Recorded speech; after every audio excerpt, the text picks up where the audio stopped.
Hello, everyone. So, as you all know, we are finished with the difference between imperialism and colonialism.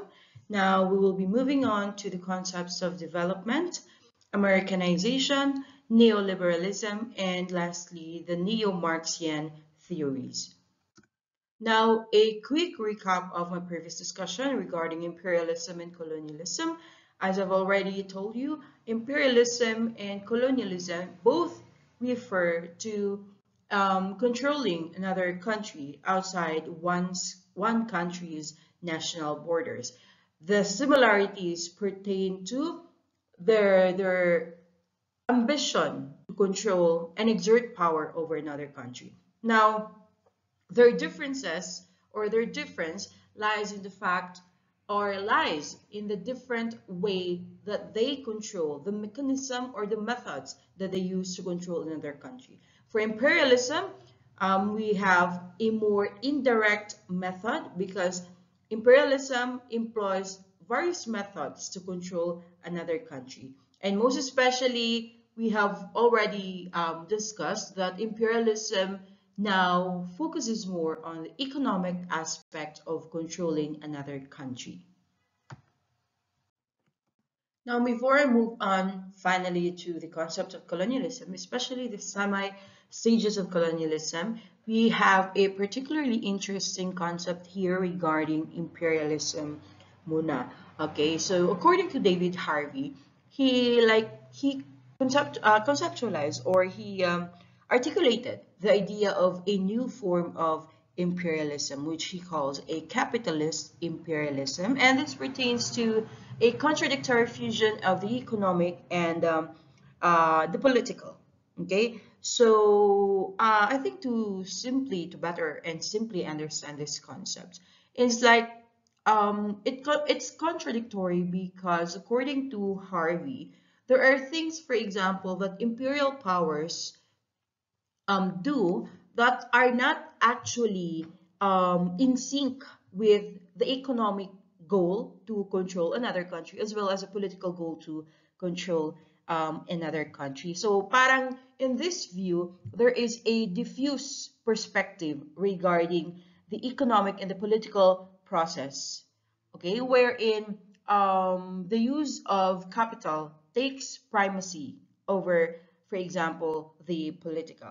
Okay, so parang for example, in this particular concept, we look at the United States as an imperialist power, especially in this contemporary world. So politically speaking, their actions, politically speaking, their actions may be considered a success, especially when we look at, for example, their military interventions all over the globe. So parang kasi if you observe, America or the United States of America has this tendency to military intervene whenever, wherever, and anytime na may nangyayaring, for example, gulo or conflict anywhere in the world. So this is actually evident, for example, in their intervention, for instance, in Afghanistan against the Taliban, in the Vietnam War, in the Korean Wars, in the for example, what do you call this? In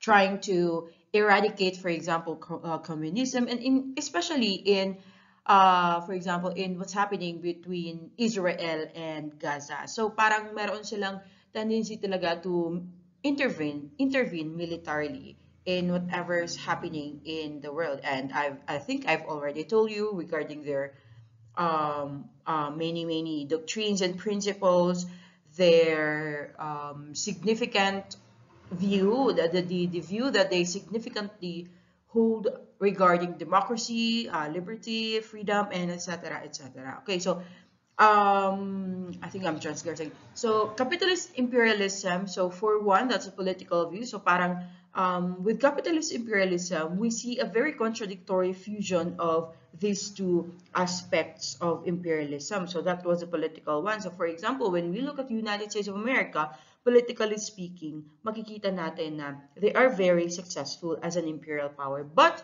economically speaking, makikita rin natin yung declining importance ng United States with regards to the economic aspects, for example, or when it comes to economic imperialism, especially with the emergence of particularly the Asian economies, and most specifically the emergence of China as as an economic giant in the global trade. So parang yun siya yung concept ng capitalist imperialism. A diffuse of what do you call this?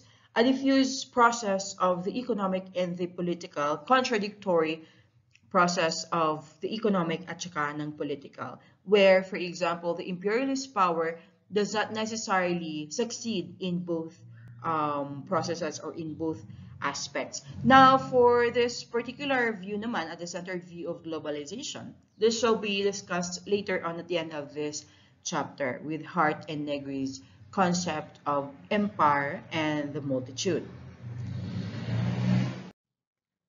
Okay, so in this particular illustrations, on the left side, you can see how imperialism, as defined in our book, employs different methods, for example, so it can control many countries remotely or indirectly, diba?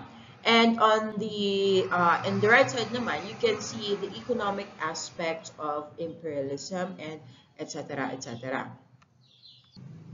Makikita rin natin on the right illustration how imperialism works in the world system theory, how they, for example, exploit the less developed countries for their particular interests.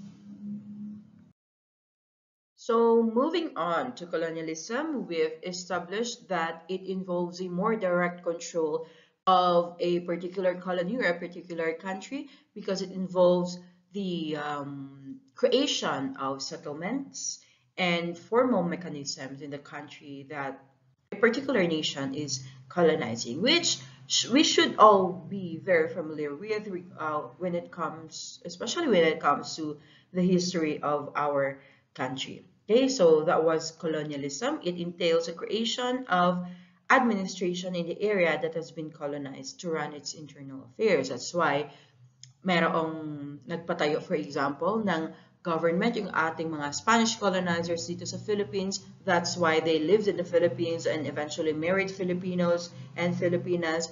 That's why, kasi when you, for example, settle in another country, parang it automatically follows that you would also be spreading your own culture, diba? Influencing the colonized country with your own culture, and of course assimilating them with your own culture. That's why much of the Filipinos during that time, or siguro makasasabi rin natin even today, are very much influenced by Spanish practices and behaviors. Okay, so you can see in this particular illustration, no, because of the colonizers, like because of their mindset na parang when they discover a country or when they colonize a country, they impose their control and they own a country. Most of the time, they believe or they exert their ownership to a certain extent na pwede nilang ibenta yung isang country, which actually I think is what happened with the Philippines, diba? And then on this in the left side naman, especially regarding this particular statement, this is actually very ano ba to? Very parang identifier of what happened in the United States of America that we know today, or what happened with the lands of the native Indians that the Americans today took from them. Okay, di ba? So parang kumbaga, resistance is futile, you will be assimilated. So etong nangyari sa mga native Indians when the Europeans came to their lands, when they forcefully removed them from their lands and forcefully removed them from their livelihoods and forcefully assimilated them to the European culture. Okay, so moving on, we also have the concept of decolonization. But make no mistake ha, decolonization would always follow colonialism. Hindi siya pwedeng mauna kaysa sa colonialism, of course. Okay, so with its name, decolonization, as we're all familiar with, like for example, with the word distressing, it's like when you attach the prefix D to any what do you call this? Verb, for example, that means the eradication of this particular action. So decolonization, that means the removal, parang removal of colonization. De-stressing, the removal of stress, for example. So decolonization refers to the process of revealing and dismantling colonialist power in all its forms. So this includes dismantling the hidden aspects of those institutional or cultural forces that had maintained the colonialist power and that remain even after political independence is achieved. So suffice it to say, decolonization is a process following colonialism, and also I think decolonization can be an ongoing process even after the colonizing power departs. So in the context of the history of the Philippines regarding colonization, decolonization may be started with, for example, the tearing of the cedulas, di ba?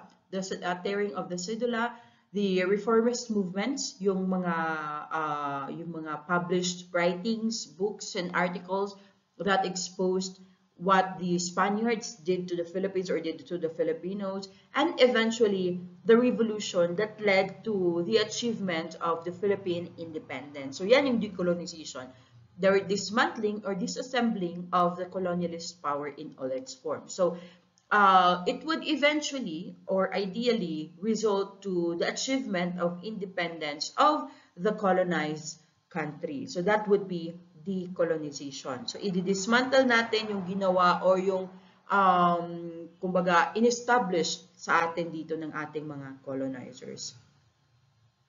Okay, so this involves the government, for example. So when when the Filipinos achieved Philippine independence, that's when they created their own, parang kumbaga their own, in a way, their own government by replacing the officials and replacing the names and etc. etc. And then yung pinaalis na natin sila in our country, we drove them away from our country, and parang kumbaga, yes, we lived as Filipinos without our ano ba to?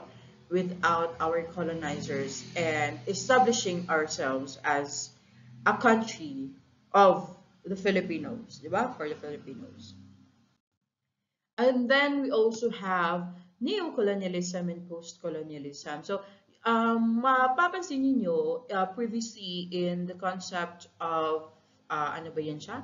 Decolonization, di ba?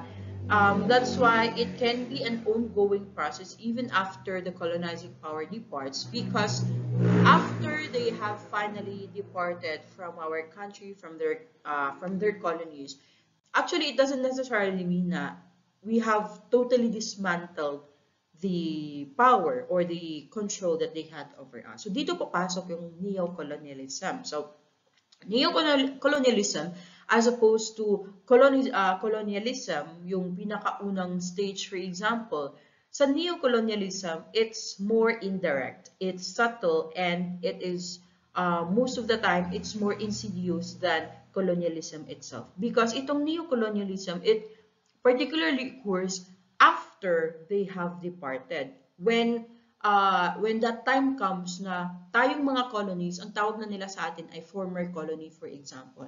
So papaano ba to? So this is very evident when it comes to our culture.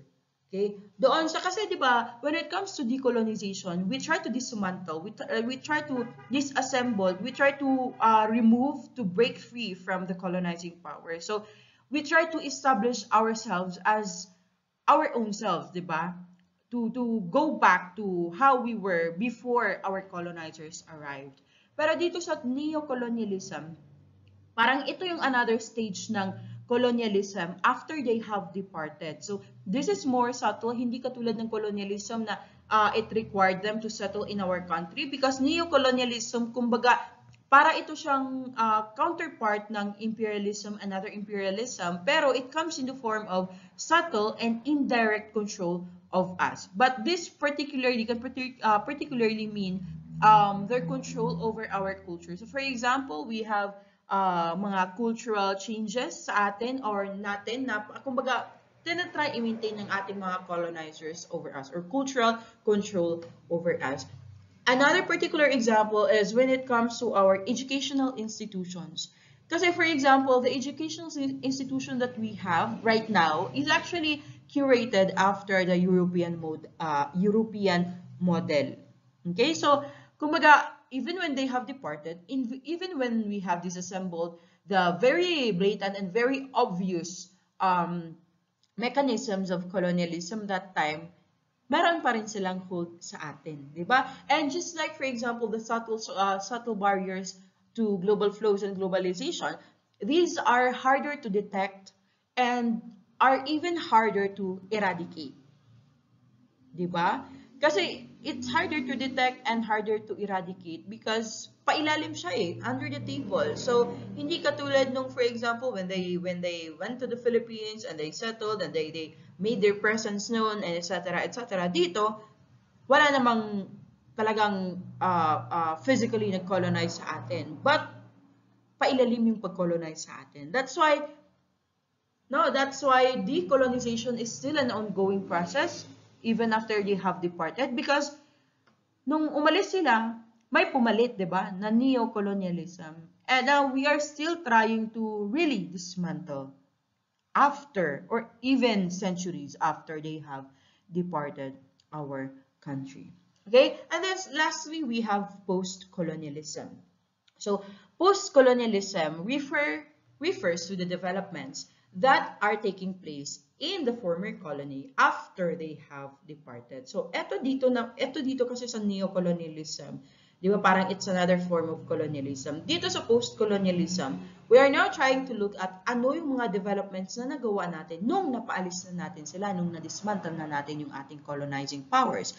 So make no mistake, development here does not particularly mean economic development. Di ba? Kasi most of the time when we hear of the word development, when we talk of development, automatically naisip natin is economic development of a country, modernization of a country, and physical developments, and etc. etc. But in post-colonialism, the developments that we refer to are parang ano yung mga changes, ano yung mga improvements na ginawa natin, nagawa na natin, na-achieve natin nung napaalis na natin sila. Okay, so for example, nung napaalis na ba natin yung colonizers natin, nakapagpatayo ba tayo, for example, ng ating sariling gobyerno? Di ba? And very critical dito sa post-colonialism. Post-colonialism actually still takes place today. Okay? Post-colonialism, very critical here is the issue of our identity. Okay? Kasi yun yung kumbaga, after our colonizing power departs, that's the most basic, that's the primary question na kailangan nating tanungin sa sarili natin or sa kanila, for example, the Filipinos during that time. Parang, yes, napaalis mo yung ating mga colonizers, yes, napaalis ninyo yung ating Spanish colonizers, pero after ba nilang umalis, ano na tayo? Like, bumalik ba tayo sa dating Filipinos before they arrived? Okay, so pinaka-critical dito is the question about our identity, especially our national identity.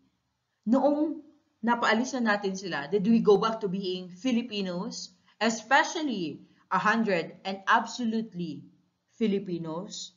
Diba?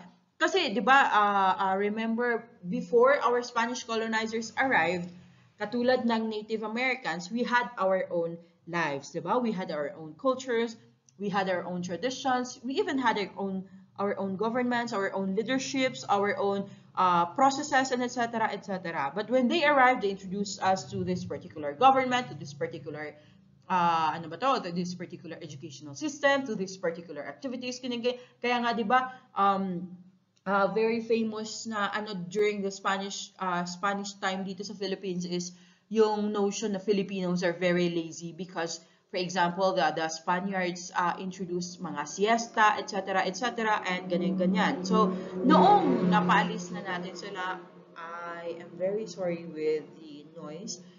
Noong napaalis na natin sila, can we say that we are 100% and absolutely Filipinos? 'Di ba? Wala na bang natira sa dugo natin or sa mga behavior natin, sa mga actions natin na galing sa ating mga colonizers, 'di ba? So, eto kasi when it comes to colonization, yung pinaka nangungunan dyan is the European powers. And kadalasan sa mga colonized countries ay nanggaling talaga dito sa saan ba to? Dito sa Asia, okay? Pero of course, Japan is also one of the most important and powerful imperial powers of that time, and even colonized some Asian countries, like, for example, Korea. Pero, di ba mapapansin natin na when it comes to Asian identities, no, pagdating dito sa mga particular culture na ito, for example, when it comes to Korea and China, mapapansin natin na their culture, their traditions are very much preserved. Hindi katulad sa atin dito sa Pilipinas, di ba? Na parang the concept of parang we don't have any, parang wala tayong commonality as Filipinos. We have different identities as different ethnic groups of the Philippines. For example, the Bangsamoro groups, the Surigaonons, for example, the Ilocanos, the Ilonggos, ano pa, etc., etc. But when it comes to parang our national identity as a Filipino nation, di ba, mapapansin natin na parang hindi siya masyadong preserved, for example, as compared to, for example, the Korean and the Chinese culture. Very evident yung kanilang pag-preserve ng kanilang kultura. For example, kasi makikita natin sa mga K-drama na napapanood natin. For example, especially when it comes to their clothing, to their foods, to their lifestyles, to their, di ba, kahit yung mga bahay nila are actually also preserved. Pero pagdating dito, for example, sa Philippines, no, parang wala tayong maipakita na talagang common identity natin as Filipinos. Because yes, we have different ethnic identities, pero hindi masyadong emphasized yung ating pagiging Filipino nationals, ganun. Kasi di ba, kapag parang tinatanong mo yung foreigners, yung ibang mga tao na hindi naman native Filipinos or hindi native sa Pilipinas, what can you say about ganito ganyan, about the Filipinos, na kung tatanungin mo sa mga about, for example, Korean culture, mapapansin mo na their culture are really emphasized. Pero pagdating sa mga Pilipino, yung common identifier natin is we are hospitable and ganyan-ganyan, but there is no particular reference to the preservation of our culture, di ba? So that's why in post-colonialism, the most critical issue that we have to tackle here is the question regarding our national identity. And as very much evident in, for example, the Chavacano language, di ba? Sa Zamboanga, it's very much heavily influenced by the Spanish language. So it brings us to this question, post-colonialism, nung napaalis na natin sila, nung nag-decolonize na tayo, nung na-achieve na natin yung independence. Are we 100% Filipinos? Are we absolutely Filipinos even today? Katulad nung table, 'di ba? I'm not sure of the real Tagalog version of the table, but we actually, 'di ba? We commonly call it la mesa, which is, 'di ba? A Spanish word. Okay? So that's with post-colonialism and colonialism in general. So again, since we're talking about developments, let's move on to the modern type of development that we know of. Now, in this particular concept of development, dito na natin pag-uusapan yung development na alam natin. Okay? So, where we will be talking about development in the contemporary world. Pero, the most important question here is that development by whom? Development for whom? Diba? So, we define development here as a project that is primarily concerned with economic development of specific nation states that are not regarded as sufficiently developed. So dito na natin pag-usapan yung ating economic development. And when we talk about project, this particular word, 'di ba? Project entails that we have, for example, an end goal, we have missions, visions, and we have supposed outcomes, yung mga end goals natin. So, ang development daw, the end goal is economic development of certain countries that are seen as hindi sila sufficiently developed. But the question here is, the cerebral question here is, who says that these nation states are not sufficiently developed?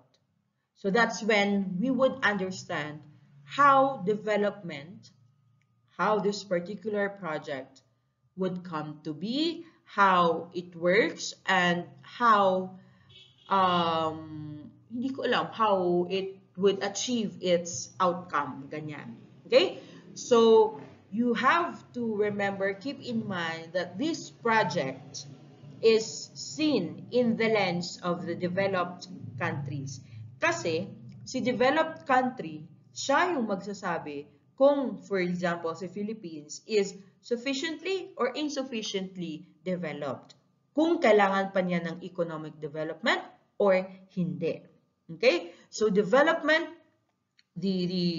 for the rest of the discussions here, keep in mind that development is viewed in the lens of the developed countries. Kasi sila yung nagdi-determine kung ano yung type of economic development, kung ano yung steps na kailangan daw i-take ng mga less developed countries, and sila yung nagdi-determine kung sino yung magti-take ng steps na ito, kung sino yung mga insufficiently developed. And one of the key aspects of this particular concept of development is mayroon tayong tinatawag na import substitution. So, in import substitution, these countries, yung mga not regarded as sufficiently developed, but especially southern countries, yung mga may hirap na countries, they are encouraged to develop their own industries instead of producing for export and relying on imports. So parang may isip natin na, kumbaga, so what about globalization?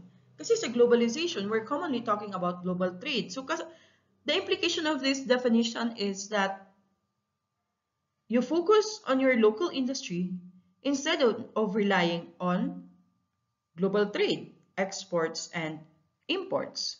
Diba?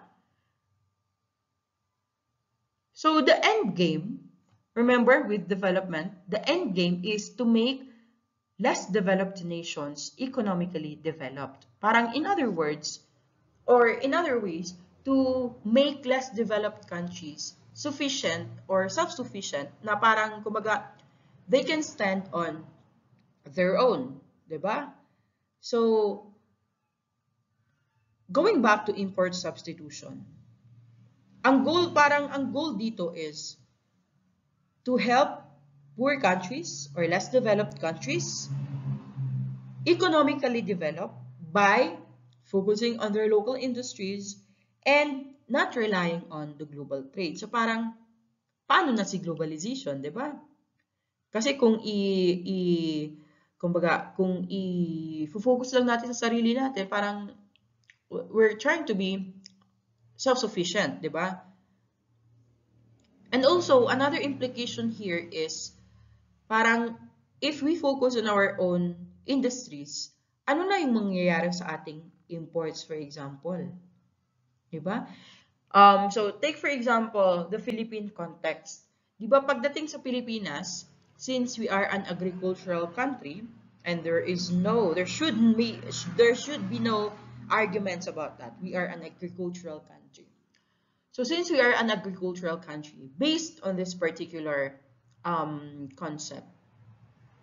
Ang sinasabi dito is, we have to focus on our agriculture or on developing our own agricultural industries instead of relying on importing and exporting products. Okay? Kasi 'di ba, sa Philippines, even rice are being imported, 'di ba? That's why yung nangyayari sa atin is sobrang mahal ng mga bigas natin, ng locally produced bigas natin because of the imported rice from, for example, Thailand and Vietnam and other Asian countries. Diba? Kasi that's a consequence of the economic decisions and economic processes of the previous administrations or the government. Okay, so ano ba yan? So the Philippines is even importing rice from other countries, ganyan. Okay, so in import substitution, ang sabi dito, we have to develop our local industries. So it implies na kailangan nating i-develop pa yung ating mga taniman, for example, yung ating farming systems. Okay? Kasi, well, for the benefit of our farmers and for the benefit of the people. Diba? Kasi kaya nga mahal yung ating mga locally produced rice ay dahil sa mga imported rice na cheaper than our locally produced. Kaya nga yung mga farmers natin is naghihingalo, kadalasan mga sobrang may hirap because wala silang, di ba? Wala silang, hindi nila masyadong nabibenta yung kanilang rice.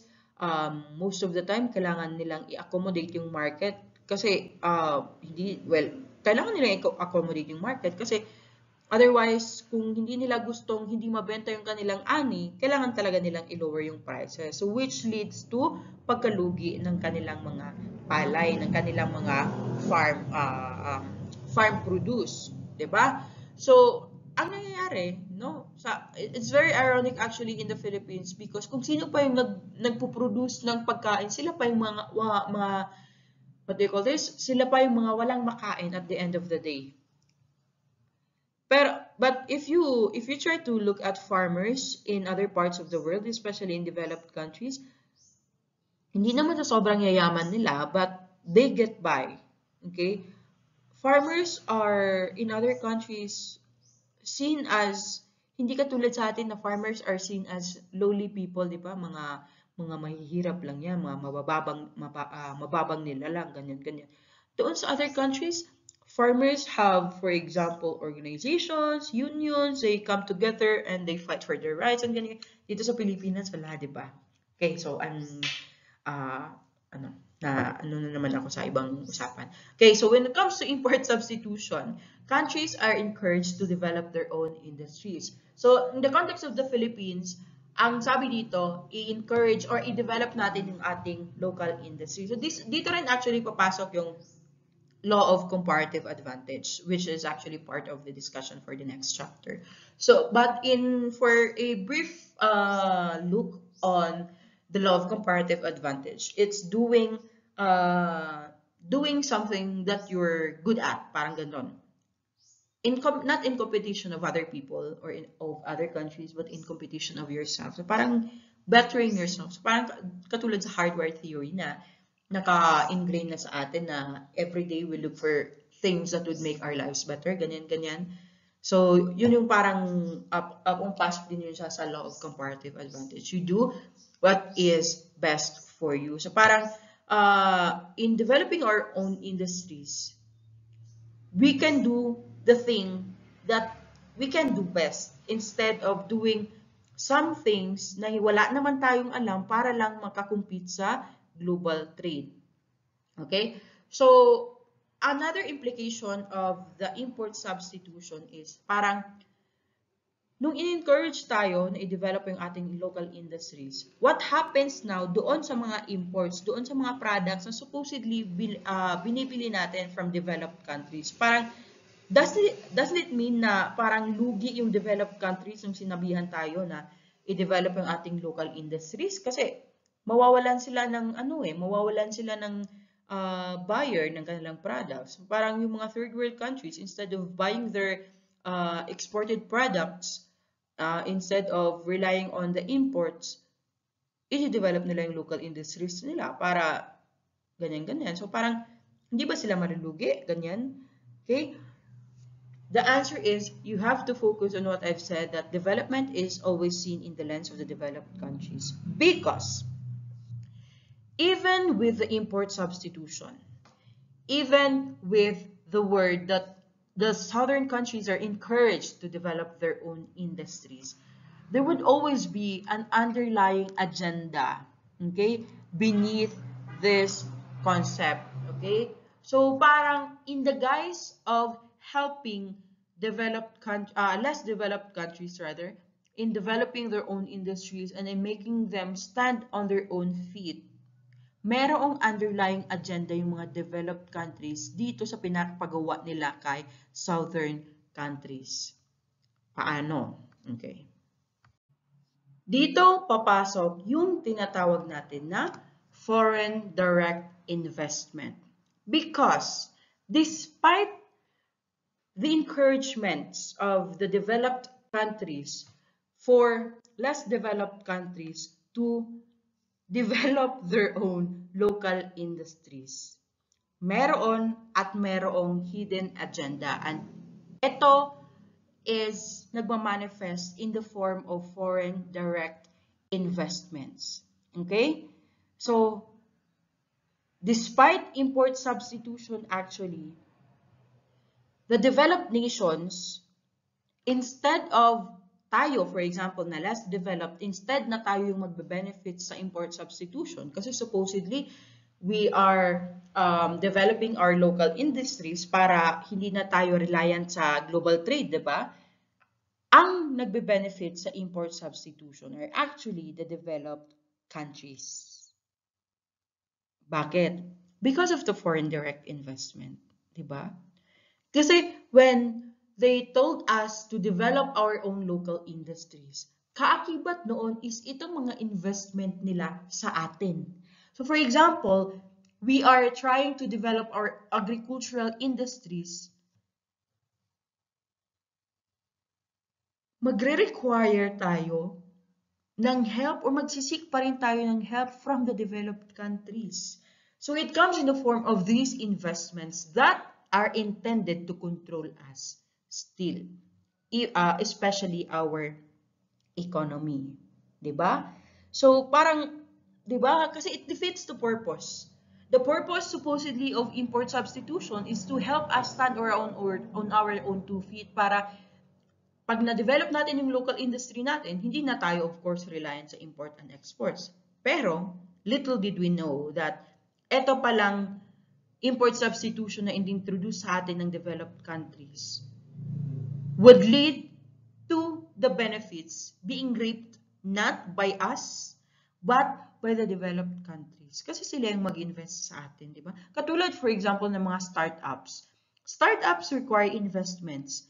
And in developing our local industries, it would also require investments. Na investments mangyayari sa developed countries, na investments that are intended to control us still. Okay? So, kaya nga sinasabi ko sa inyo that in development, this particular concept, it's always in the lens, in the perspective of the developed countries.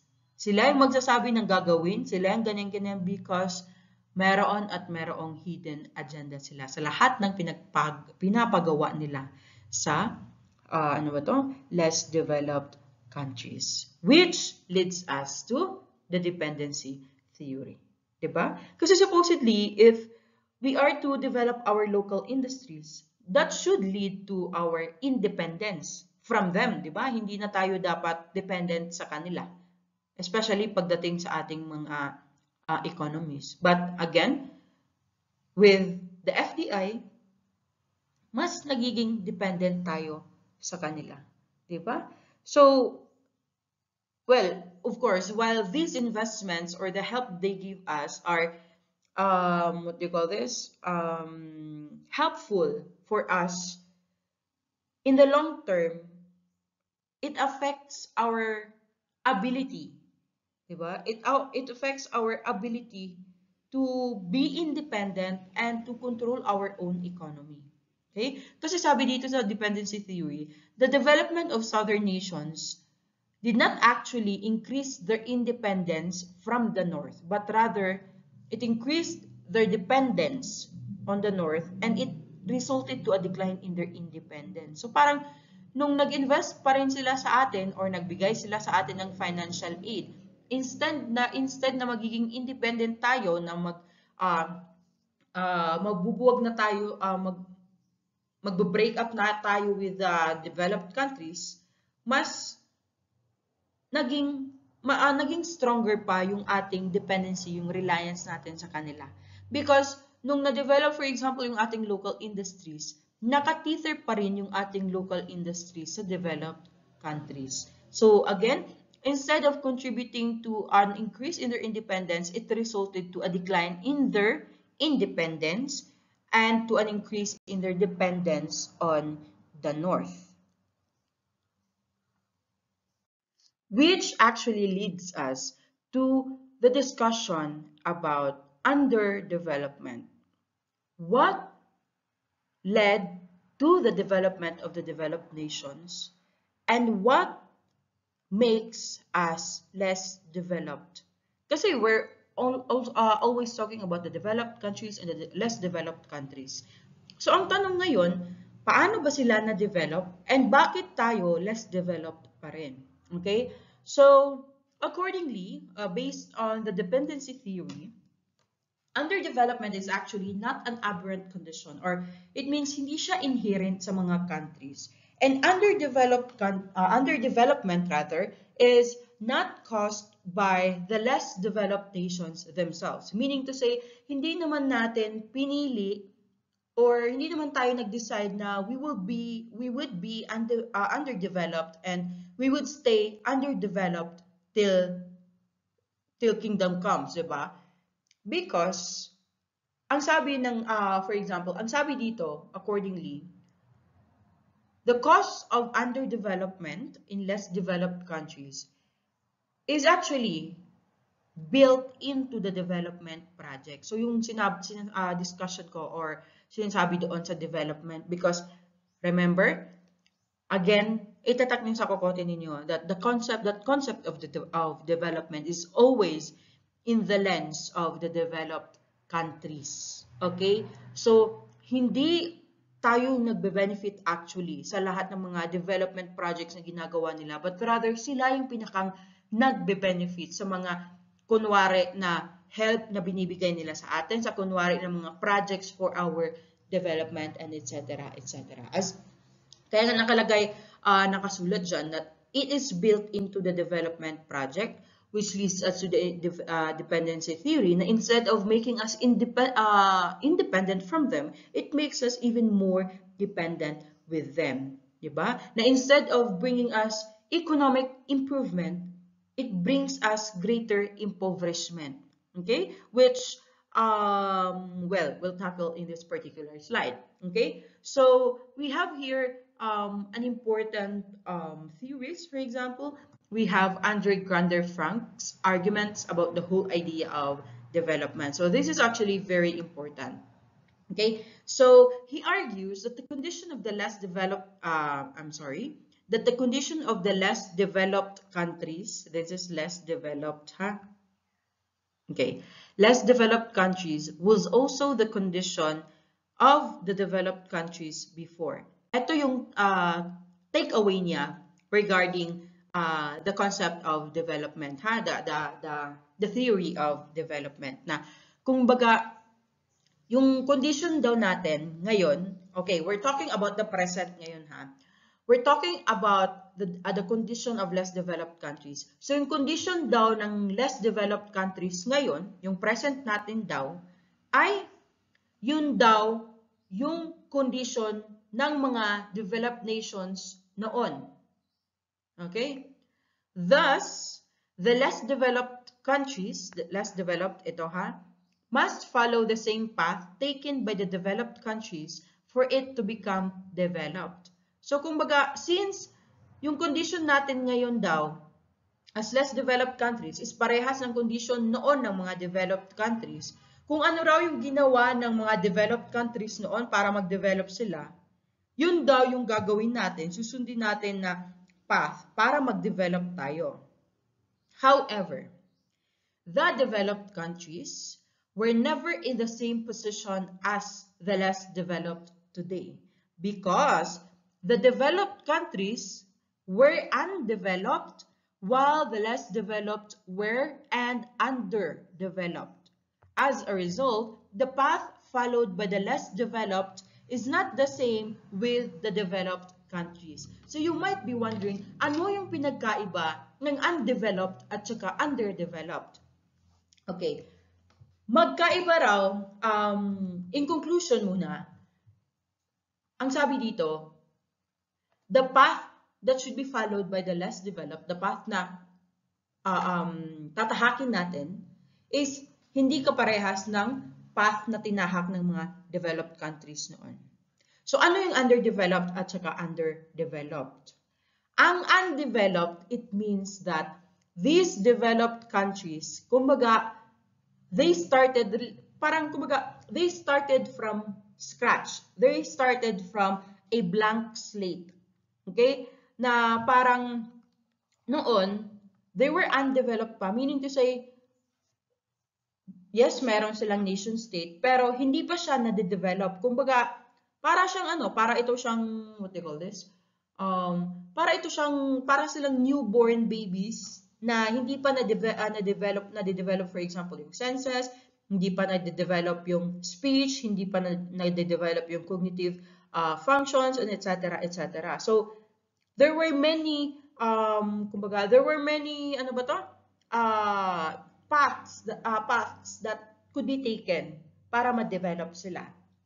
And also because hindi parehas yung conditions, the problems noon sa problems ngayon. Kasi noon, undeveloped sila. Kumbaga, during that time, parang there was nothing that they could compare they could compare with themselves para masabi na, uy, underdeveloped tayo or hindi pa tayo developed or less developed pa tayo. Kasi parang sila talaga yung sa kanila talaga yung nagsimula yung parang the concept of development. Parang sila yung pioneering na nagsimula ng concept ng development since undeveloped pa sila. So parang may gatas pa sila sa labi na parang inosente pa sila, ignorante pa sila, wala pa silang alam sa development, etc. etc. Okay? Pero yung less developed ngayon are underdeveloped. Underdeveloped meaning to say yung mga parang yung ginagawa natin are hindi sapat because we have a predecessor for development. Okay, parang we have some people, some countries to look up to compare our situations, our conditions. Kaya whenever, for example, we compare our conditions, the Philippines, for example, with another country's conditions, we'd always come at the bottom. We'd always be considered as less developed because merong mas pa sa atin. Merong mas pa sa atin, lamang sa atin. Noon, yung developed countries, walang nakakalamang sa kanila kasi sila talaga yung nagsimula sa konsepto ng development. Okay? So that's why we were never in the same position. Kasi noon, undeveloped pa sila. Ang dami-daming avenues na pwede nilang tahakin para maging developed. While tayo, underdeveloped tayo. Okay? So, another thing is, hindi rin parehas yung problems noon sa problems ngayon. Okay? Yung problems noon, for example, since they were undeveloped, the problem would be the lack of, for example, the natural resources. Okay? Lack of natural resources. Kaya nga, diba, there were Spanish, ano mo yung tawag doon? Kanila Magellan, diba? Yung mga Spanish, ano yung tawag doon sa kanila? Yung mga expeditions. Expeditions looking for spices, natural resources. Kasi yung mga primary problems nila noon eh. Pero ngayon, those are not our problems, diba? Hindi natin problema yung natural resources because we have them. Hindi natin problema yung, for example, territory because we have them, for example. Pero anong problema natin ngayon? Ang problema natin ngayon is hindi tayo maka-keep up sa globalization, hindi tayo maka-keep up sa economy, hindi tayo maka-keep up sa ganito, ganyan, kasi ito yung ganyan, ganyan, di ba? So magkaiba talaga yung problems natin. Okay? So kaya nga, hindi pwede na kung ano yung path na tinahak ng developed countries noon, yun din yung path na ititake natin, tatahakin natin ngayon. Because we were never in the same positions. We did not have the same problems. And it also should follow that we would not have the same solutions. So, in other words, there is no one-size-fits-all policy or solution to our problems. Hindi pwede na yung solution ni Amerika, yun din yung solution sa problema ni Pilipinas because hindi tayo magkaparehas ng problema.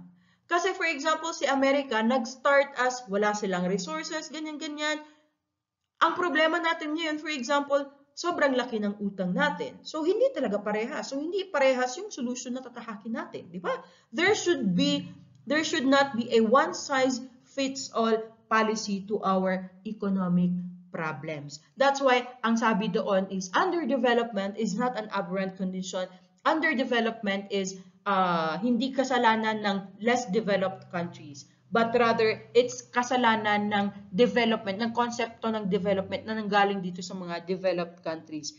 And yung mga development kineme ng developed countries are actually bringing to us more impoverishment rather than economic empowerment. Okay, so no one-size-fits-all policy, which is actually also discussed in the succeeding slides. Okay, so which brings us to another important argument ni Gunder Frank. Ang sabi niya dito, it is capitalism that is the cause of development in the developed nations. And it is capitalism that is the cause of underdevelopment in the less developed nations. Okay? Kasi capitalism yung talagang nag-push kay developed countries na mag-develop sa kanilang country. Pero capitalism is also the reason kung bakit daw underdeveloped pa rin ang less developed countries, di ba? Kasi dahil sa konsepto ng development nitong mga developed countries, mas nagiging impoverished yung less developed nations, especially with the many economic policies na pinapatupad ng mga developed countries na fino-force nila sa mga less developed countries, which are where the less developed countries have no choice but to follow. Kasi dependent sila, reliant sila kay developed countries. So again, the conclusion here is that there is no one-size-fits-all policy for economic problems of the world. Now, another important theory here, aside from the dependency theory, is the world systems theory, or the world system theory.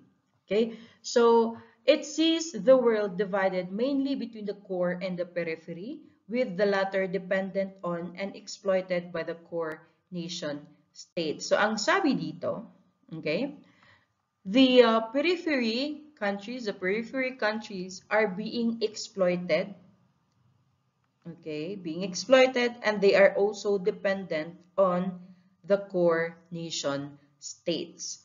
So,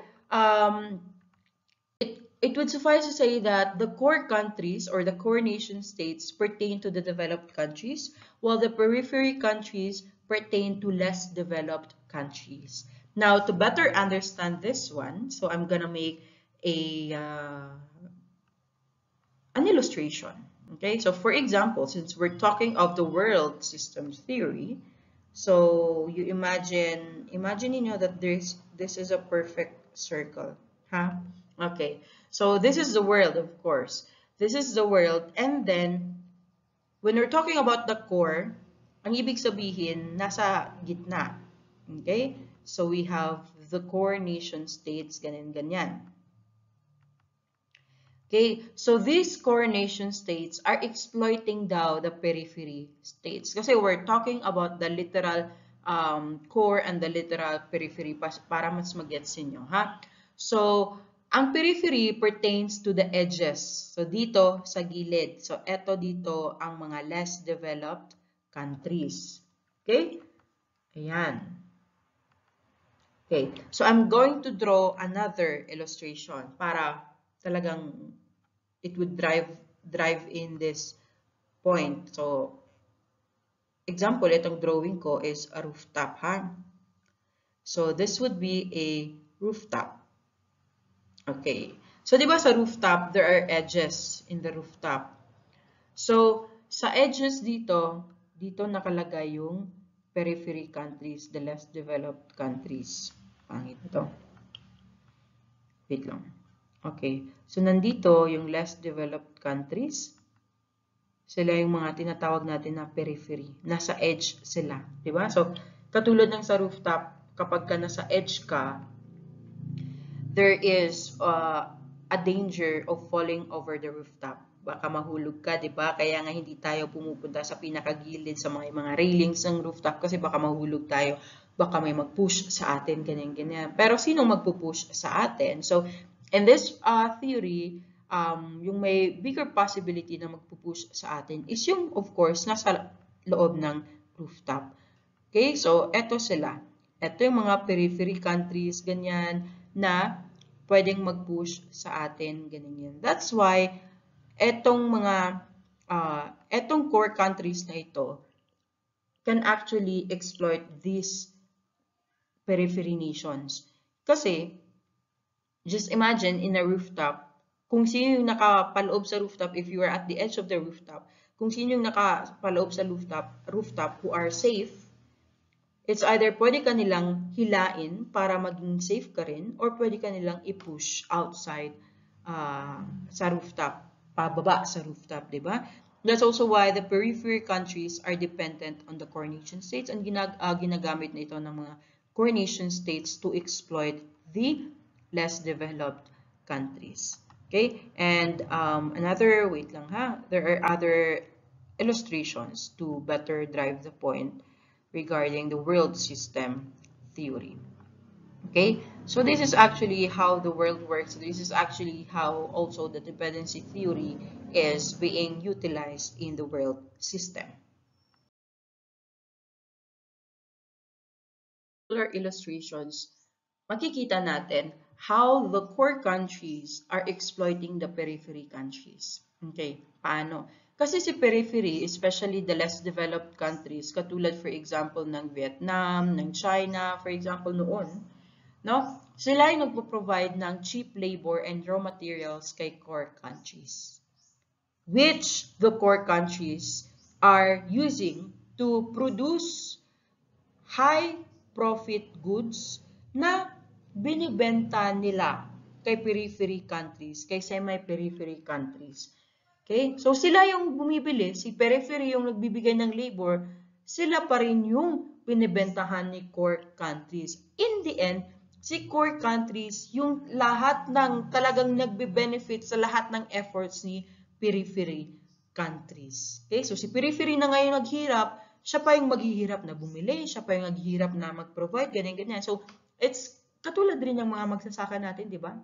Sila yung naghihirap mag-produce, sila pa yung nahihirapang bumili. At the end of the day, sila pa yung mga walang makain. Kung sino yung nagpo-produce ng pagkain, sila yung walang makain. Kung sino yung nagpo-produce ng labor, sila pa yung bumibili ng mga produce galing doon sa pinaghirapan nila. Diba? So that's how the core countries actually exploit the periphery countries. Kasi sa kanila rin, kumbaga, sila rin yung nagdi-determine if the periphery countries would stay the same as ganyan-ganyan sa mundo. And then, andito, another what do you call this? Another illustration shows that the resources come from the semi-periphery and the periphery countries, while the goods, yung mga outputs, are coming from the core countries na dinidistribute niya kay periphery at saka kay semi-periphery. So, in the end, lahat ng benefits na kukuha ni core countries. So, ang exploited, si periphery and semi-periphery, ang nagbe-benefit si core countries. Also, another important concept to globalization, kasi some people actually mistakenly define globalization actually as another term for Americanization. Okay, so Americanization is defined as the import by non-Americans of products, images, technologies, practices, and behavior that are closely associated with America or Americans. Okay? So, yung concept ng Americanization, hindi siya yung literal na you make non-Americans Americans. But, eto yung, for example, eto yung nangyari, um, siguro when and after the US achieved global dominance after the World War II. Diba? Remember? Okay? So, while after the World War II, they were seen as a savior of the world, economically speaking, no? Ito yung nangyari. So, nagkaroon kasi ng Americanization that time. So, yung mga imports, yung mga produkto ng mga non-American. So, the imports pertain to the products na pumapasok sa isang bansa. For example, sa Pilipinas, okay? Because we are a non-American country. Okay? So, yung mga import daw natin dito sa Pilipinas are closely associated kay America and Americans. So, we have different products, yung mga yung mga tangible products. For example, you have fashion items, mga bags, mga clothing, ano pa, different gadgets galing kay America or closely associated kay America. Images, for example. So, when it comes, for example, to the media that time, di ba? Pinakauso noon is Hollywood rather, di ba? Hollywood songs, Hollywood movies, Hollywood actors and actresses, ganyan-ganyan. Kasi yun talaga yung pinaka-peak ng American dominance, influence. Sa lahat ng parte ng buhay ng mga tao, talagang malaki yung role na ginampanan and inimpluensyahan ng Amerika. So that's why na-coin yung term na Americanization. Okay? Making non-Americans America, basically, or figuratively, metaphorically, making them Americans. Kasi yung mga imports, for example, are galing kay America. That's why, for example, when you are in the grocery stores, pag nag-grocery kayo, pag bibili kayong chocolates, di ba? Karamihan doon kayo tatakbo sa imported section kasi, uy, yun yung bibilihin ko na chocolate kasi imported yan siya, galing siyang ganyan-ganyan. Di ba?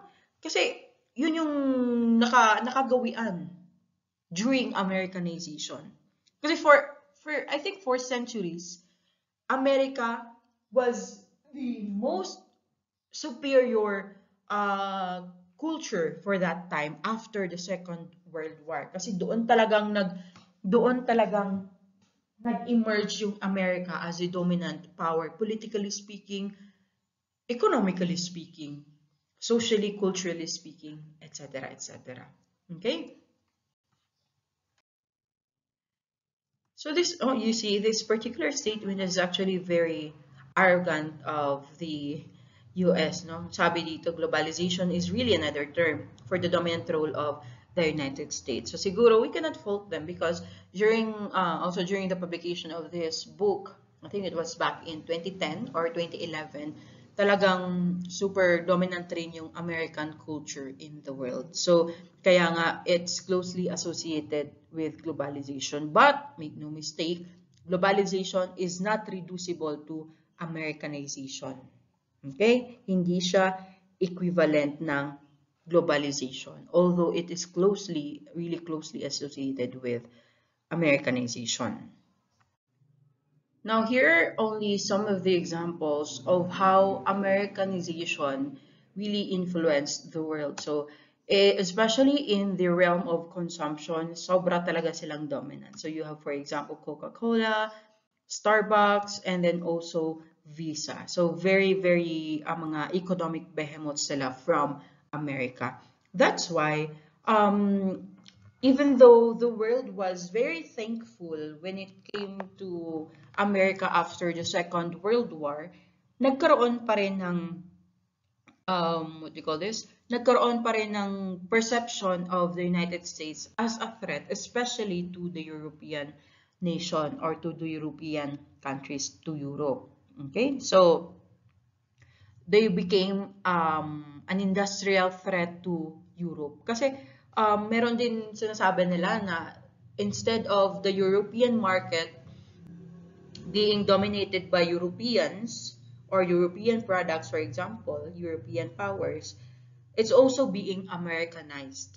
Okay? Kasi yun yung talagang reach ng power ng America that time. Okay? So, which brings us also to the advent of Japanization, for example, the Asian tigers, the European Union, and China. Kasi, nung time na yun, kumbaga parang after the Second World War, well, economically speaking, doon nagsimula talaga yung emergence ng dominance ng hegemony ng United States. Eh. So, hindi lang sa economic realm sila naging sobrang dominant, hindi lang rin sa Europe, but throughout the world. Hindi lang economically, but politically, militarily speaking, culturally speaking, etc., etc. They really became a global hegemon sa mundo. So, pero right now, in the contemporary world, we're actually seeing the advent of, for example, Japanization or especially Koreanization. The Asian tigers, you have Japan, China, Singapore, and then the emergence, the re-emergence of the European powers, the European Union, and of course, no, China. You know, when we're talking about global economy, hindi talaga dyan mawawala yung usapang China. And siguro isama na rin natin yung ngayon na Koreanization. 'Di ba? Kasi especially when it comes to pop culture, dati talagang nagdo-dominate yung Amerika. In movies, as I've told you, music, lahat-lahat na Amerika, Amerika. Lifestyle, fashion sense, Amerika, Amerika, Amerika. But now, 'di ba?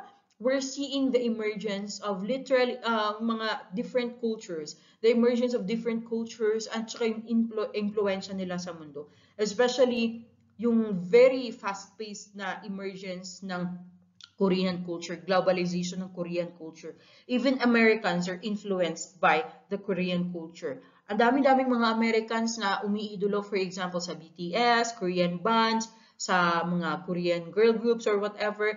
Ang dami-daming Americans na nanonood ng, for example, K-pop, K-dramas, for example, mga gumagamit ng mga Korean slangs, and etc. Diba? So, ngayon, we cannot really totally say that American, parang nagle-lessen or kung hindi ba nawala na yung concept ng Americanization. Parang kasi Americanization has become a thing of the past na with the emergence of these giants na ito. I think it sprang from their fear, siguro rin, their fear of American dominance, especially in global consumption, di ba? Kasi katulad nga nung sa Coca-Cola, Coca-Colanization, ganyan-ganyan, McDonaldization, Starbucksization, ganyan-ganyan. Ngayon, may nag-emerge na other products from, for example, Japan, from Korea, from Europe, from China, ganyan-ganyan that are also globally competitive, nagko-compete na sa American products. So that's why when it comes to capitalist imperialism, economically speaking, we cannot really say that America has been or is still successful economically with the emergence of other economic giants of the world. So this brings us to what we call anti-Americanism. But actually, anti-Americanism can sometimes, or siguro most of the time, become very discriminative, very prejudiced against America or Americans. Okay? So anti-Americanism is a predisposition to hostility toward the United States and the American society in general. But you have to understand that anti-Americanism should not be an overarching concept. Kumbaga, it should not be an umbrella concept to hate or to be hostile, to dislike anything that makes America America or Americans Americans. Unless hostile ka talaga dahil sa history nila, di ba? Kasi anti-Americanisms should take different forms, okay, or causes or different expressions. Like for example, you are anti-American when it comes to consumption, for example, or you are anti-Americans when it comes to particular lifestyles or particular behaviors, 'di ba? So, kasi nagiging ano to siya nagiging discriminatory rin to siya against US as a whole and the American society. Okay? This actually emerged as a result doon sa pagkatakot ng other countries of the American dominance, especially since they were not only economically dominating the world, but politically, culturally, socially, they were dominating the world. So nagkaroon nitong concept na ito ng anti-Americanism. So it entails an aversion to American culture in particular and its influence abroad, which actually should not be the case. Because if we want to hate Americanization, 'di ba? It should be parang selective. 'Di ba? Parang ganun na since for example, parang we're trying to advocate diversity rather, parang we should hindi natin i-hate yung isang culture just because they are very dominant, 'di ba? Parang we may dislike what they're doing, for example, but we can also be at the same time be in awe of what they're doing na napapabilib pa rin tayo na it's really amazing how America became a global dominant power. But at the same time, hating yung ginagawa nila ganun, 'di ba? So parang yun siya. We still try to be parang logical about that. Kasi there are also, for example, if we're trying to hate the American society or Americans in general, there are also Americans that, well, wala naman silang choice when it comes to their, di ba, race, or for example, wala naman silang choice when it comes to their birth. They're born Americans and grew in America and ganyan. So we cannot really hate them for being that. Wala silang kasalanan, di ba? So that's why we try to eradicate any discriminatory behaviors against them. Now, moving on to the concept of neoliberalism, we would now be able to see why a one-size-fits-all policy is actually not conducive to the economic problems of the different countries in the world. Okay, so neoliberalism pertains to the liberal commitment to individual liberty, a belief in the free market, and opposition to state intervention in it. But before that, let's try to look at the people responsible for coming up with this particular economic doctrine. So first and foremost, we have neoliberalism's intellectual leaders, starting with Friedrich von Hayek and Ludwig von Mises. Okay, so they started the Mont Pelerin Society, and well, neoliberalism started because they were alarmed by the expansion of collectivist socialism, especially in the Soviet Union, and the aggressive intervention by liberal governments in the market, most especially from former U.S. former President Franklin Roosevelt's New Deal. Okay, but in order to understand why they are very opposed to intervention by liberal governments in the market, we first have to look at the form of government in the United States. Okay, so kasi sa United States, diba, they have a federal government, they adopt a federal form of government. In federalism kasi, they actually have two types of government. So first, they have the federal government, which pertains to the central government or national government, and they also have state government. So kaya they actually have two constitutions. And when it comes to the powers of the federal and the state governments, merong delineation. So there are powers that are only exercised by federal governments There are powers that are shared by the two governments, and there are powers that that should only be exercised by the state governments. But because of the New Deal, nagkaroon ng infringement of encroachment of powers from the federal government to the state governments. So that's why ayaw nila na nag-intervene daw yung governments in the market. Okay? And then, we also have, for example, the shock doctrine. The shock doctrine is parang, if you look at the history of how neoliberalism was constructed, ito yung ginawa nila, yung way of introducing the doctrine of neoliberalism. So, for example, sa shock doctrine, one example of this is when you try to overthrow a government.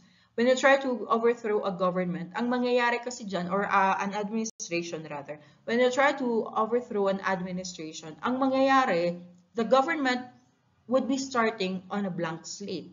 So there would be a total overhaul of the economy. Parang that would require a shock. For example, an impeachment or an overthrowing of a government. And kapag kumbaga, nagkaroon na ng overhaul of the administration, the government would now require changes in its administration. So doon na nila ipapasok yung konsepto ng neoliberalism. Okay? For structural adjustment naman, these are conditions of economic restructuring that are actually being imposed by organizations such as the World Bank and the IMF on borrowing nation states. Because the reality is that before ka makakautang kay World Bank at saka kay IMF ng pera, kailangan mo munang i-restructure yung iyong economy. So, kung hindi neoliberal yung economy ng iyong bansa, kailangan mo siyang i-restructure, i-modify into a neoliberal policy. So, that's why hindi pwede na one size fits all. Kasi kung nag-benefit yung developed countries sa, neoliberalism, it doesn't necessarily mean na magbe-benefit din yung mga less developed countries. And another one is, neoliberalism is actually also referred to as the Washington Consensus because of its physical and political location or linkage position in the United States. So sa Washington nakabase itong mga organizations na ito. So that's why neoliberalism is also called the Washington Consensus. So bakit nga ba hindi conducive sa lahat ng countries yung neoliberalism? That is because of the basic or the cornerstones of neoliberalism, yung mga basic ideas niya. So, sa neoliberalism, it involves the free operation of the market and minimal intervention by the state or the government. Okay? So, ibig sabihin, the market is given free rein as to its operations, meaning to say, sobrang liit lang ng pakikialam ng nation state or ng government sa kanyang mga operations. Kaya hindi siya pwede kasi there are countries that require the intervention of governments, of course, sa kanilang economy. Hindi pwede na bigyang free rein yung mga entrepreneurs, for example, or yung mga companies or ganyan-ganyan. Okay? So, the basic idea of neoliberalism involves the free market and deregulation. Okay? So, yung commitment nila to eliminate restrictions on free market and free trade. So, for example, commitment to remove taxes or commitment to remove customs, ganyan-ganyan, and etc. etc. So, again, hindi siya pwedeng i-apply sa lahat ng countries sa mundo because especially when it comes to countries that are countries that are prone to conflicts, hindi mo pwedeng pabayaan na lang yung market, give them free rein, give them total independence from the government. Kasi kailangan pa rin nila ng monitoring. So that's why hindi masyadong ideal yung structural adjustments. And also, kasi rin neoliberalism brings us to the basic principles of a neoliberal state, which suggests that neoliberalism does not concern itself with equity, with parang human issues or social issues, environmentalism, and etc. etc. So sa neoliberal state, we have three very important principles. Actually, these should be four.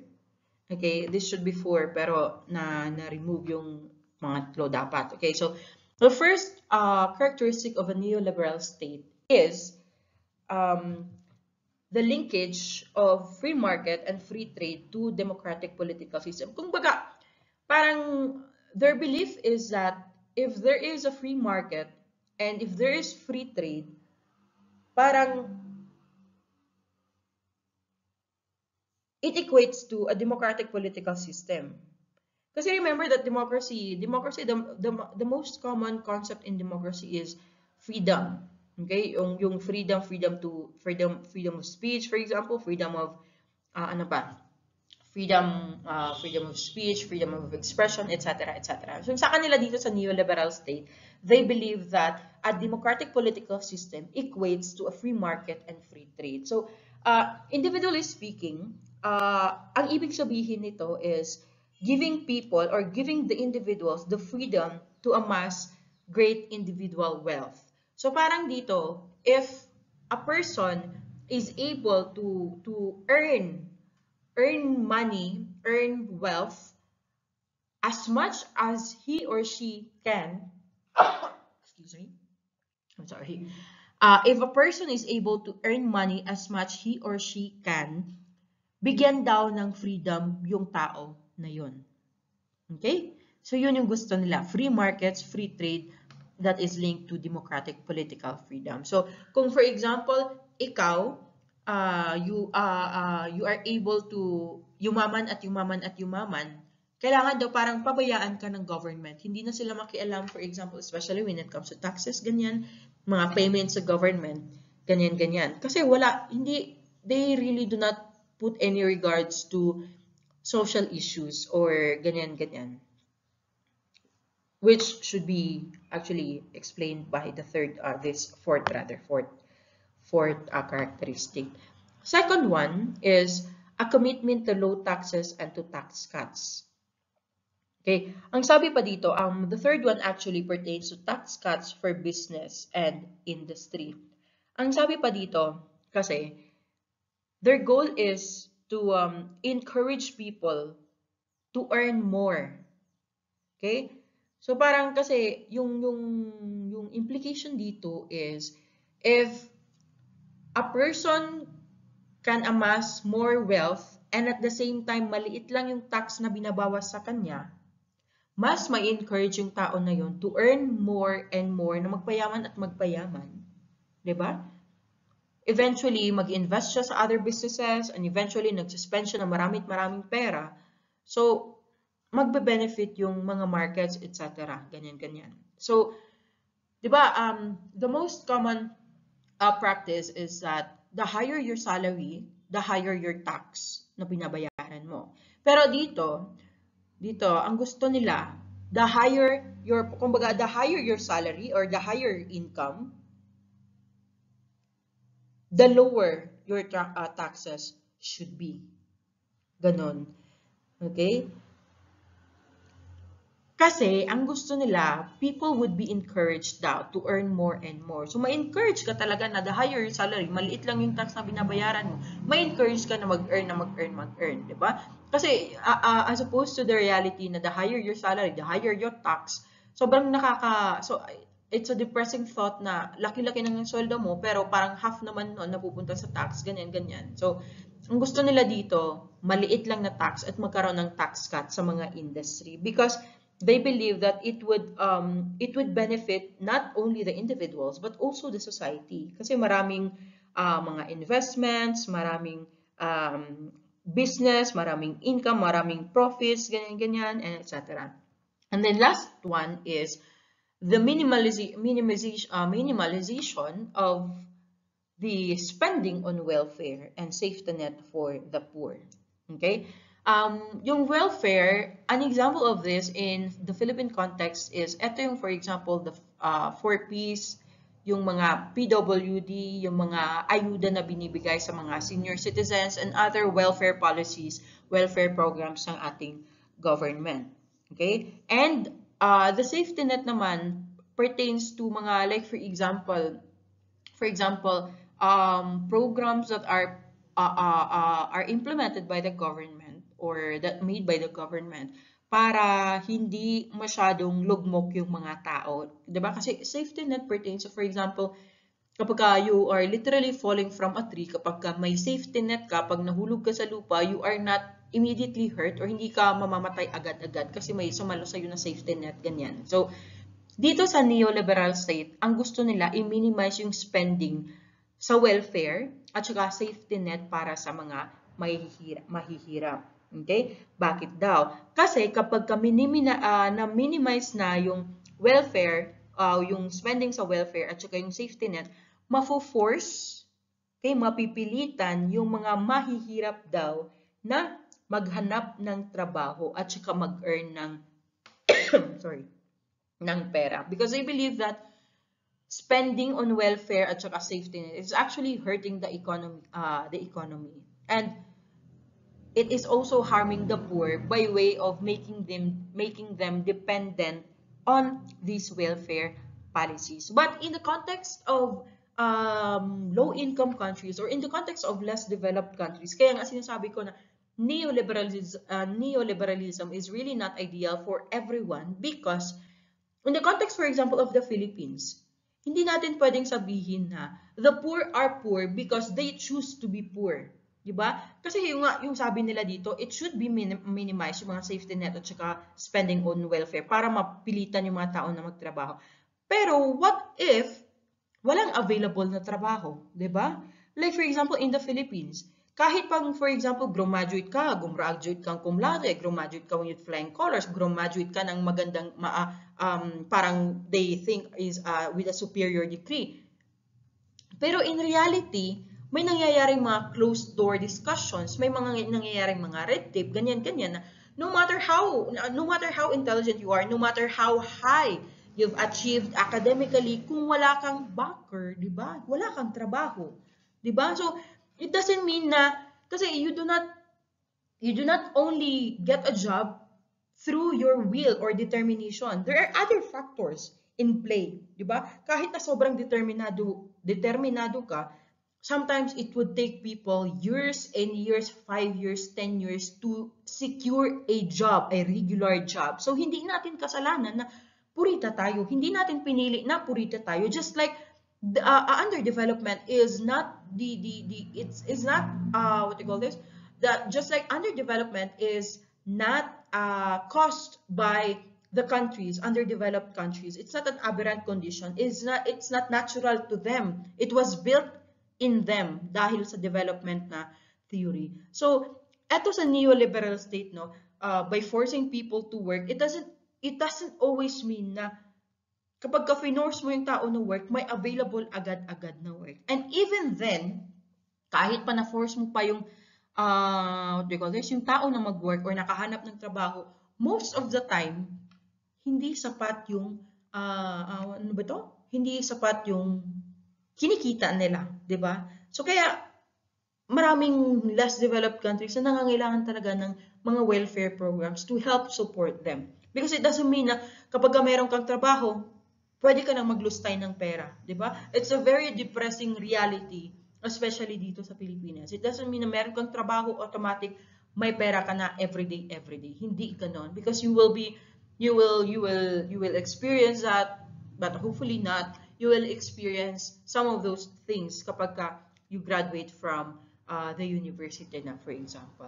Okay? So, another important concept here in neoliberal state is the limited government.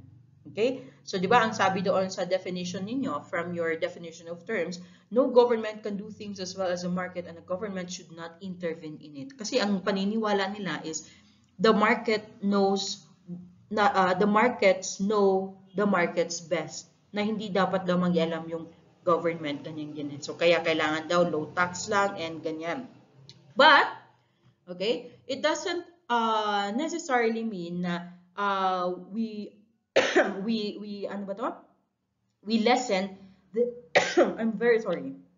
We lessen the ano ba to? We lessen the intervention or the involvement of the government. It doesn't always mean na magiging useless na or irrelevant na yung state because because the reality is that nandiyan pa rin yung state, nandiyan pa rin yung government, nandiyan pa rin yung nation state.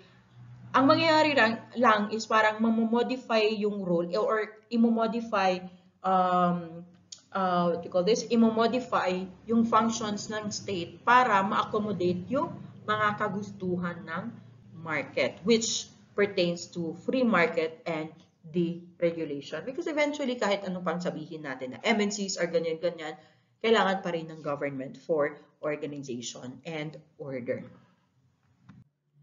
Then, lastly, we have the neo-Marxian theories. So the neo-Marxian theories are actually very critical of neoliberalism. Okay? Kasi kung alam niyo, capitalism, si Karl Marx, Karl Marx is, ano ba to? Karl Marx is, siya yung pinanggalingan ng, ano ba to? Ng concept ng communism, which is the antithesis of capitalism. Okay, so these neo-Marxian theories are critical of the neoliberal, very critical of the neoliberal theories. Okay, so they distinguish sa transnational capitalism, they distinguish between two systems of globalization. So we have, for example, first the socialist system, which hindi pa nag-exist because we are still dominated by the capitalist system. Second, we have the capitalist globalization. So, dito tayo magfo-focus sa transnational practices na ito. So, these are very critical of neoliberalism. Okay, so dito sa transnational practices na ito, it implies actually, or sa transnational capitalism, it implies deterritorialization, di ba? Deterritorialization, meaning to say the decline of the importance of territory when it comes to, for example, transnational capitalism or capitalist globalization rather. Okay, so one important concept, aspect of analysis for transnational corporate capitalism focuses on these three aspects of transnational capitalism rather. So first we have the transnational corporation. So these are the TNCs. Okay, so underneath this, underneath this particular character, it implies that transnational capitalism has moved away from being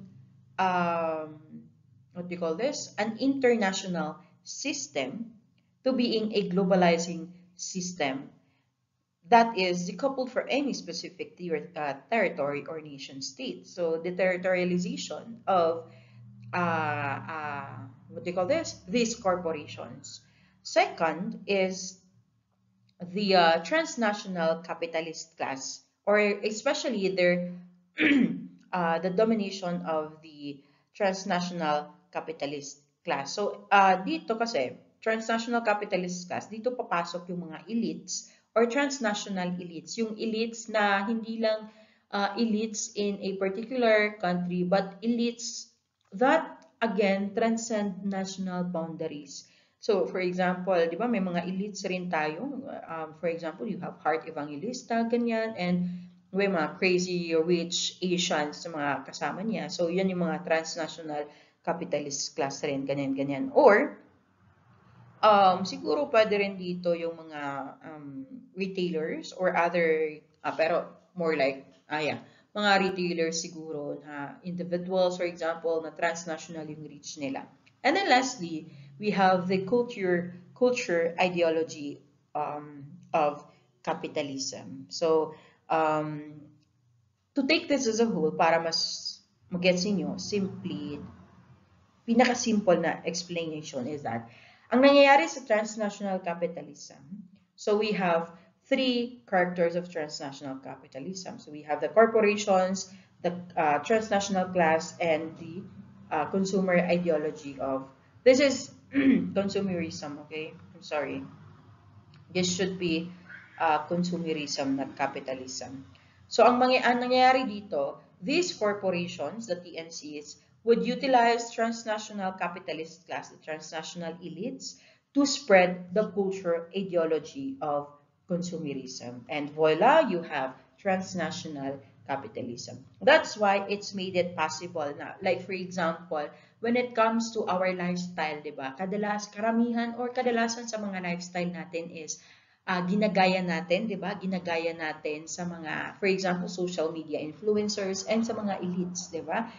For example, yung mga pagkakape-kape dyan, mga milk tea, because yun yung nakikita natin sa kanila, di ba? Or yung pagkakaroon ng mga branded products because nakikita natin na yun yung ginagamit nila and etc. etc. ganyan. So that's how the transnational capitalism actually works. And then, lastly, another Marxian approach to globalization is yung kay Hart and Neri, Michael Hart and Antonio Negri rather, Negri's empire, concept of empire. So the concept of empire involves global dominance without a nation state at its center, and it pertains to a decentered global dominance. So remember the illustration previously for imperialism, makikita natin doon na there was, for example, ano ba yun siya? UK ba yun siya? Yung nakalagay dito sa gitna, yung lalaki.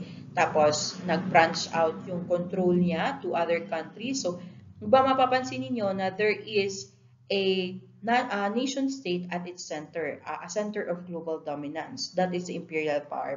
Pero dito sa concept ng empire, the concept of the empire governs the world with a single logic of rule, but there is no single power at its heart.